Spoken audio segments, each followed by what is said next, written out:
The next episode, we are still in US, the cradle of bean to bar, where we meet somebody that make only dark chocolate. Hello guys, welcome back to Chocozone podcast second season. We are still in US, the house of the new movement of the bean to bar, and we are in California, where we meet Erik, that with Jessica and Sofia are the owner of Buen Cacao. Hello Erik, how are you? Good. How are you? We are okay. It is a long time that we don't see, but also this year we cannot see in Seattle for the Northwest Chocolate Festival. But we will see next year, we hope. Yeah.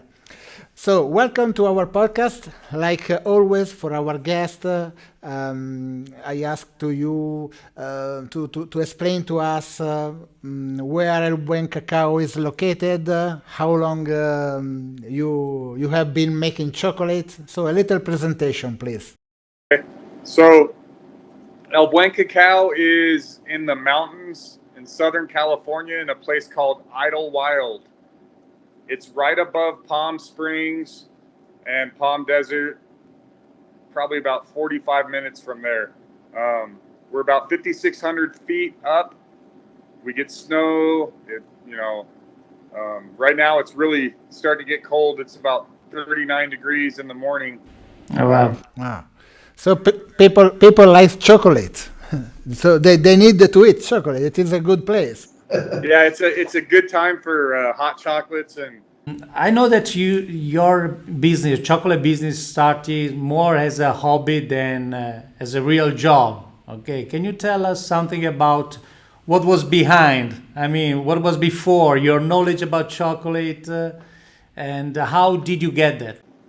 I was an archaeologist before. Me and my wife, I had met my wife Jessica doing archaeology, contract archaeology in Coachella Valley and surrounding areas. I love the history of chocolate. You know, it's got easily 5,300 years of history, and probably longer the more research they do. And so I was making chocolate at home, and I'm a dark chocolate fan, so that's what I enjoy. And I would make chocolate for friends, family, people on the job sites, but I wasn't selling it. I was just giving it away. And after people got sick of eating all my dark chocolate, my wife and I decided to open up a shop. My dad has an art gallery up here, so we decided to do something up here because it's a very good center location where tourists from all over California and all over the states come to vacation. I see. So you already used to buy beans? I mean, you made your chocolate at home buying beans? Yeah, we would buy small, like a couple pounds. We would do maybe 3 pounds at a time. I see. And I had a small roaster, a More roaster. I had the bucket to winnow.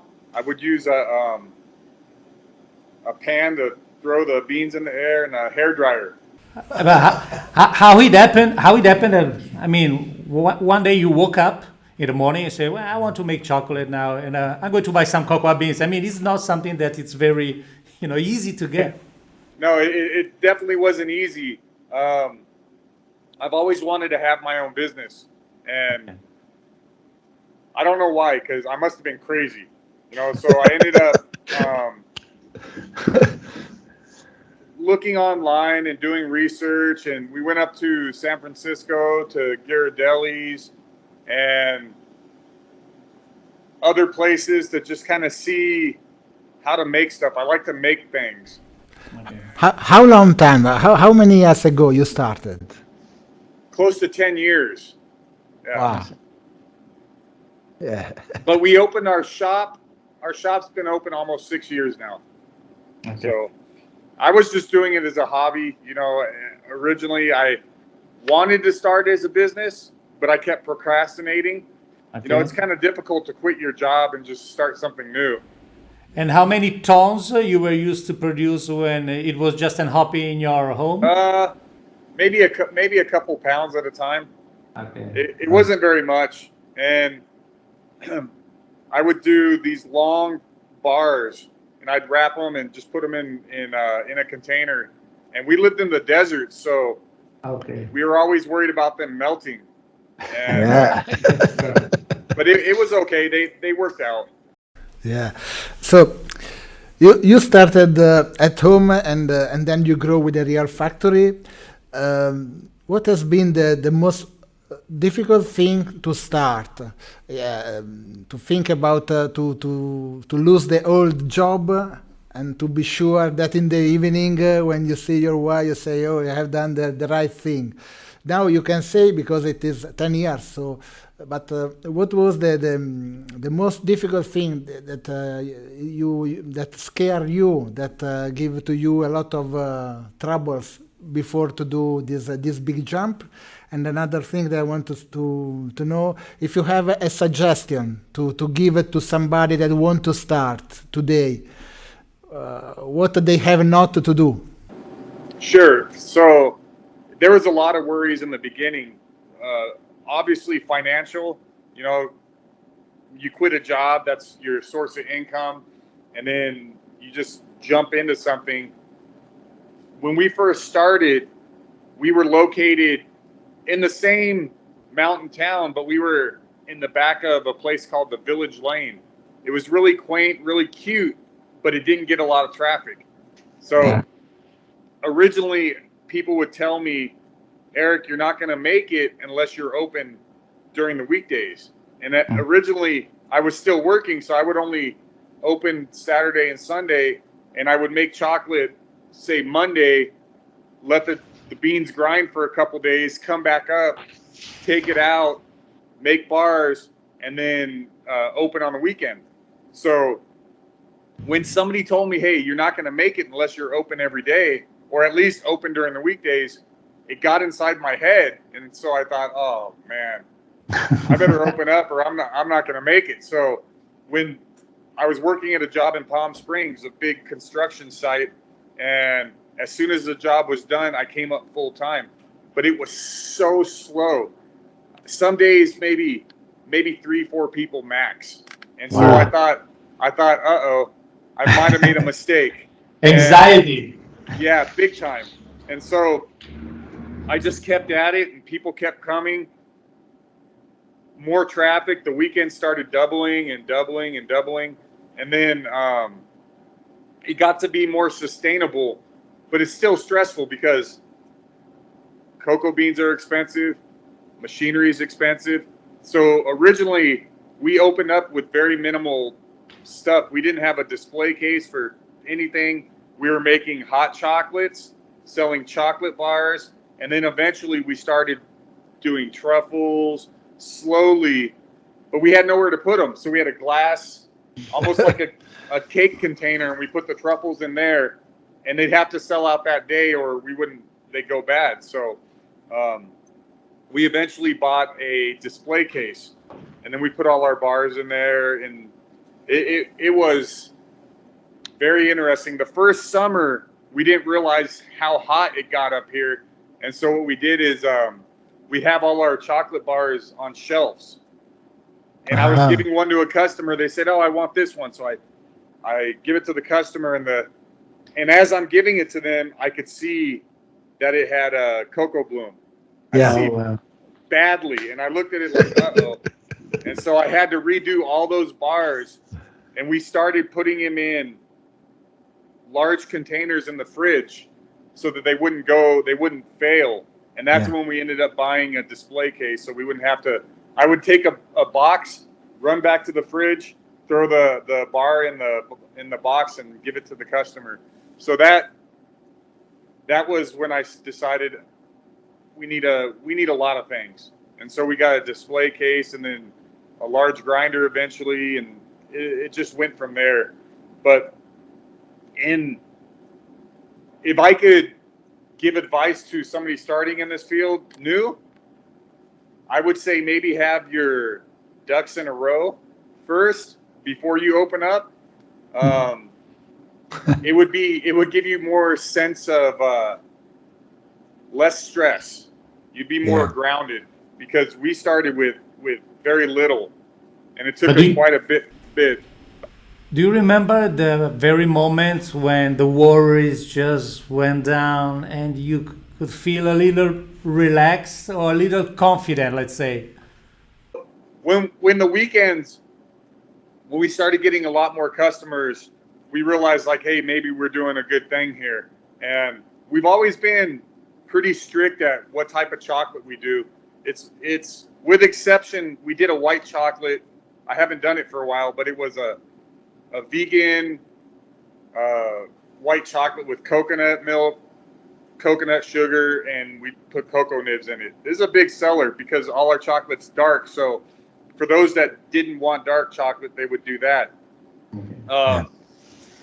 But because of our purity in how we make our chocolate, we get a lot of people who love that stuff. And they know, hey, if we're going to go get a chocolate bar, that these guys put their heart and soul into making this chocolate with as few additives as possible. So that's good for us. It's kind of our selling point, and it works very well. But we do lose out because we don't do milk chocolate. So for the more of a tourist crowd, sometimes that's a not a great thing. But we still do well with dark chocolate. So I know you are very care about the farmers, and so tell us which origin do you use, and how did you find the farmers that give to you the cocoa beans? we don't always go direct. I'd love to. I wish we could every single bean, but unfortunately, we have to use a middleman for some. But the middlemen we use are like Uncommon Cacao, the Alchemist. Sometimes they're good quality cocoa sellers. So, but the ones that we source direct have been from Tabasco, Mexico, and Jesus Maria in Comocalco is one of the farmers that we've been using. Produces a really solid bean. We like the white almond, so it produces a chocolate that looks like milk chocolate, even though it's a dark chocolate. Um, he's been a good source for us. We just bought a couple tons from him not too long ago. We had to go down there twice this year, and then we're trying to get some beans from El Salvador. So we just went a couple weeks ago, but the farms we went to, very small production. So if we can get 2 to 4 bags, we'd be lucky. So we're probably looking at maybe the beginning of the year, sourcing just a few beans from those guys at a couple small farms. Ideally, for us, if we can go to every single farm where we get our beans, it'd be the way to go. Yeah. I love supporting the farmers. I love seeing their side of the work. We took our 7-year-old and she harvested about a bag's worth of cocoa pods in El Salvador, and I love the process, how they harvest, how they plant. I think it's really really interesting, and I think not enough people know that side of the story. When you get a store-bought chocolate, you just, oh, look at this, dollar something for this piece of chocolate, but you don't know the other side from where that chocolate came. Yeah. And we try to teach customers, hey, this is the process. This is what we do on our side, but it's much more complicated on the farmer side with the harvesting, the fermentation. It's a science, and it's not easy. Have you ever make suggestion to the farmer about, for example, fermentation? I wouldn't say My feeling, because it happened once during the first season, that we had a chance to meet chocolate maker and farmer at once, My feeling is that the farmers say, okay, this is your business, and mine is another thing that you cannot tell. I mean, how you can? You are just a chocolate maker. Is a wrong feeling I have? Well, I tell them, I always tell them, hey, look, we make dark chocolate. We're strictly dark chocolate. So if we have a bad fermentation, I can't cover it up with sugar. Okay. We need to have a very well fermented bean, or it's going to make our product not as tasty. So I'm pretty adamant about that, and I tell them, but I don't tell them you need to do this, and this, because I don't know the that side. I don't know exactly how to ferment the beans other than what I've seen and what I've read about. So I just, hey, make sure that they're well fermented, please. Please say a prayer. And look, going deeply into this matter, do you think that the fact that the small chocolate makers are more used to get in contact with the farmers help them compared to, and in which way, compared to the big companies buying huge volume of cocoa beans and making their own prices? Which are the points that you feel that the cocoa farmer are more positive or prefer to deal with a small chocolate maker instead of a big company? The small chocolate maker who goes direct or who works directly with farmers, it's going to be much more positive than, say, Hershey's or whatever big company. I'm sorry I said that. You have said. It's your fault. It goes in and negotiates very low wages or very low prices for tons and tons and tons of beans. The only issue is there needs to be more small chocolate makers doing that so they can compete with the big chocolate makers. So it's definitely better, I think, for the farmer, especially with word of mouth. This is a small industry for the small guys. So if I go to Jesus Maria and then I tell another chocolate maker, hey, these guys, they produce some really good cocoa, and then this guy goes and gets beans from them, I think that's going to be better for the farmers. Unfortunately, I don't think there's enough of us to make as big of an impact as we should. Yeah. Are you working with dark chocolates? So my question is, which kind of production are you making? Only chocolate bars, or also product covered or pralines with ganache inside? So we do a few things. I make the bars. My wife Jessica makes chocolate truffles, chocolate bonbons, and we also make chocolate drinks. So we make a ganache, and then we make like chocolate mocha, or we make mochas. We make cappuccinos with chocolate. We hot chocolate, spicy chocolate, chocolate shakes. We have ice cream. We pour chocolate over it. We do a lot of different things for a better chocolate experience for customers that come in. And which is your best-selling products, and why? And why do you think it is the best-selling product? It depends on the time of year, and it also depends on the customer. So the truffles and bonbons do very well. I'd say they're probably the top seller, and also the chocolate shake. So the chocolate shake has been a winner because it's dark chocolate with sweet ice cream. So it's not too sweet and it's not too dark, so that customers love it.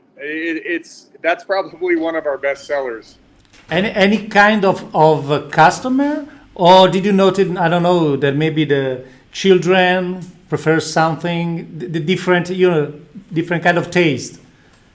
I always see that the chocolate shake brings in people. So people who might not like dark chocolate, they'll go for the chocolate shake, and then I slowly start working on them and say, hey, why don't you try this? And I'll give them a small sample of a bar, and then they'll buy a bar or they'll buy truffles.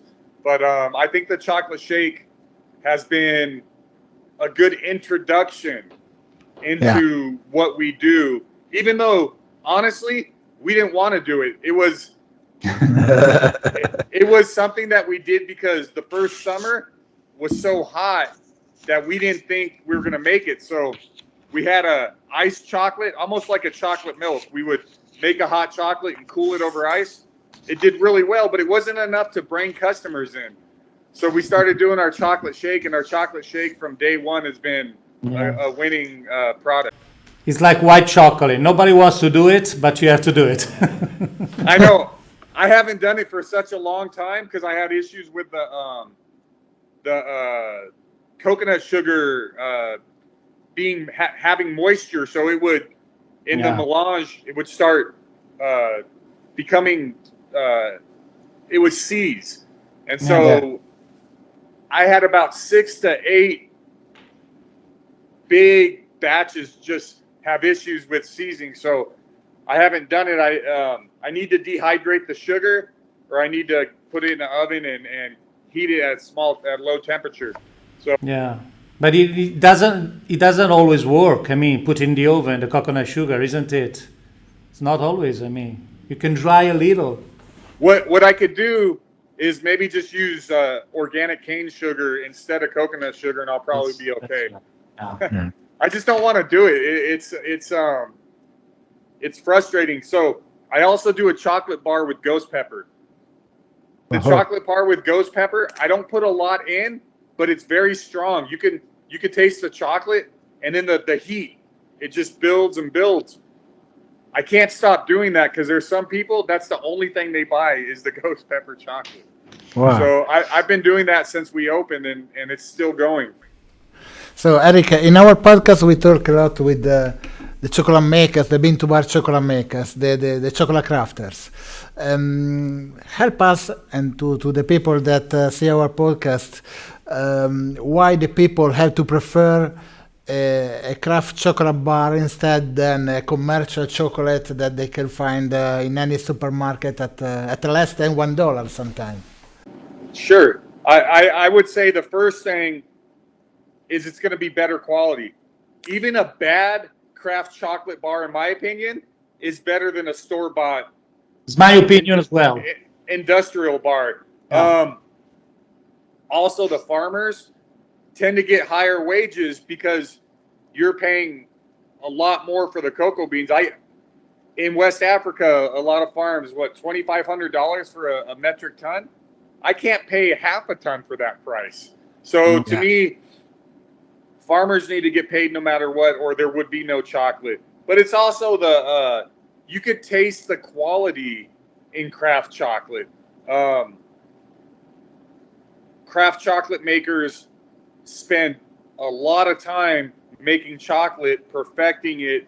And I would say that my chocolate is a lot different now than when I first started. It's going to be creamier. It's going to have good strength, but not overpowering. And it's not because I add anything extra to it. It's because I figured out different ways to make it that way. And I live, breathe chocolate. I'm here almost 7 days a week. I think when you get to industrial chocolate, people just start thinking of profits. They're not thinking of quality. It's just, hey, let's get this chocolate out to the stores as fast as we can so we can make as much money as we can. We spend a lot more money and time making our chocolate. So, yeah, it's more expensive, but it's better for you and it's better for everybody in the industry. Yeah. The bean to bar chocolate maker community has been always kind of a different kind of people of business, of market, because you are very used to share experience, knowledge. There is not this kind of competition issue. Well, at least it was. I'm not sure that it's exactly the same since the very first years, okay? But let's say it's still like this. Do you feel there is some kind of chocolate makers that you feel closer to, and with who you share more experience, knowledge instead of others? I mean, and the reason why. I where we're at, I know chocolate makers in Los Angeles, which is about 2 hours away. I know chocolate makers in Redlands, which is about a little over an hour away. Up in Santa Cruz, in Vanuatu, there's a chocolate maker I know out there. And I've asked many questions to these guys when I'm having an issue. Hey, how do you do this? And most often they'll give me the answer. With exception of a few people, you could tell that maybe they don't want to give you the answer because they feel your competition. And there is starting to be more competition in this field. We get people that own chocolate shops that come into our chocolate shop. They ask a million questions. They look around. They're taking pictures, and it used to worry me in the beginning, but now I don't care, because if somebody's going to make chocolate, great. As long as they're doing it the right way, that's all I care about. This is my feeling. Tell me if you agree or not.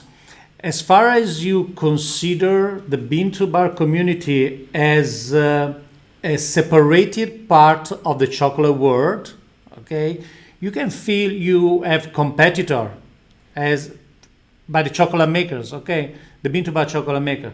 But if you consider the bean to bar community as part of the big, huge chocolate world, that is it's incredible, you cannot feel it. I mean, if you feel that your colleague or another chocolate maker can increase the amount of bean to bar chocolate in the world versus the big commercial companies or commercial chocolate, I mean, you cannot feel competition. You just want to improve it. You want to increase the volumes of the bean to bar chocolate, isn't it? Sure. And I think the more bean to bar chocolate makers, the more competition against the big guys. Exactly. The people who make garbage chocolate. It's so hard to compete with a chocolate maker that sells, a bar for $1, $2. Yeah. But You cannot. Exactly. So instead of trying to compete that way, you compete with giving better quality chocolate. And my goal is to eventually be more competition for those guys. Exactly. Not for other bean to bar people, but for the giant of chocolate. It doesn't make sense. I mean, Compound. you can compete with them. Sometimes it's also compound, not chocolate. It's something similar, but it is not chocolate. Yeah. candy. Yeah, exactly. Yeah. I follow you on Instagram, and I know that you are really active in the social media. You have your shop where you sell chocolate, but I think that you sell also online. So tell us the percentage of your market. So originally we sold in shop, and we distributed our bars to small, coffee shops, small grocery stores, organic places. We don't do that as much. I don't like that. I feel it's better for us to go direct to the customer and online. So right now, I would say 65, 70% is in store, and the rest is online. Our online, in the future, I'd like it to be bigger than our store. We're just not there yet. So we're working really hard to make it that way, though. I see. I know that it's not a fair question, but I think that to overcome some problems and issues, it's better to talk about it. Okay, so during this pandemic time, these crazy months that we always been through, how was your market? How did react to this bad situation? For the first 3 months, it just was weekends, which is where we make a lot of our money. It was half. And so in order to combat that, we started doing newsletters twice a week, and we had emergency chocolate packages. We had a lot of online stuff going out. So during that time, online helped us get through the slow period. But the weekdays were not that bad up here. They were a lot better than normal. It's just the weekends that were bad. So we had shipments going out daily, shipping through UPS or USPS. But the issue was USPS was having a lot of problems with their timing. So we had a couple issues of melted chocolate, and so we lost money that way. But other than that, it turned out to be decent because Idlewild is a place that people from Los Angeles, San Diego, Orange County, they come up to escape the bigger cities. And so in that way, we did fine. And are you expecting any change in the market because of the pandemic? We'll probably just get more and more people up here. It's pretty busy up here, and I think people want to come up to the mountains to get fresh air, and they want to come to small mom and pop shops. So I think it's going to be a positive thing. Yeah. And maybe we could travel more. Sure, I hope so. Maybe. we have quite finished our episodes, and I asked to you, how do you see your company in the next 10 years? If you start to make milk chocolate, maybe, or if you have other targets. I told my wife, if I do milk chocolate, it's going to be a dark milk, so like 45 and up. But I could see myself by 2030 competing with the big guys. So having a larger factory, maybe some satellite stores. But I want to do it the way I'm doing now, just larger scale. And I'd probably change a few things with more machinery, but I still want to keep it as pure as possible. And one of my main goals is customers I want to have for life. I want to share how we make our chocolate, and I want to share how the farmers grow chocolate. So there's always got to be that connection. Without that connection, it's just another commodity. So to me, I'd like to compete with the big boys and big folks out there. But I want to sell good chocolate. So that to me is going to be interesting. Great. Okay, Erik. Just one thing that I want to ask. El Buen Cacao is Spanish, no? Why do you choose this name? Well, my wife's fluent in Spanish. Her family's from El Salvador. It means the good chocolate. So the good cacao. I felt, it's I think it's a good name. Now, it's interesting because it is very, very clear for a bean-to-bar chocolate maker. It's perfect. Yeah. So I love the name, and I love explaining to people when they ask why the name. Because of your wife. Yeah, because of my wife. Yes. Yeah, and you know that in the house, the boss is always the wife. And we are happy also for this, believe me. Okay, thank you very much for your time, Erik. Okay, thank you guys. And I hope to see you soon. Definitely. And meet personally, not virtually. Yeah. We'll see you guys. Yeah. See you. Thank you very much.